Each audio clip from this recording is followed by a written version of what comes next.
Est-ce que grâce à cet exercice, vous arrivez à comprendre plus ce qui est considéré comme marque connue et celle qui est considérée comme marque inconnue? 2 bouteilles sont cassées en rayon.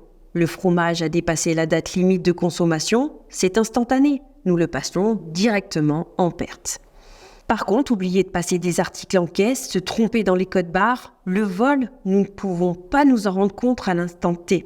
Il faudra un contrôle de caisse, un inventaire, mais pour savoir quand c'est arrivé, sur quel article ou quel client, nous ne pouvons pas le savoir. C'est la démarque inconnue. Ce qui est connu le jour même, c'est la marque connue, et plus tard, la démarque inconnue. Pour ce qu'il s'agit de Nestor, le pauvre monsieur, il a vraiment passé une mauvaise journée.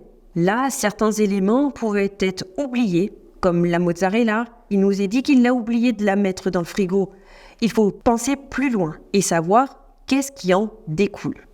Pour la démarque connue, nous avons la casse, la bouteille de lait, les pertes de produits, du coup la fameuse mozzarella, le fromage en dégustation, le Beaufort périmé, les réductions sur le Beaufort et prendre les produits pour refaire le colis du client. Pour la démarque inconnue, nous avons la livraison, le colis manquant non déclaré, nous avons le vol du couteau, les erreurs de balisage du produit du camembert et les erreurs de caisse.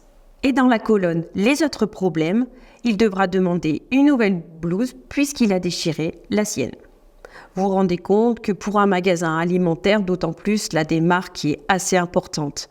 Il est important de rappeler les règles de manipulation, d'inspection, de contrôle et être soigneux.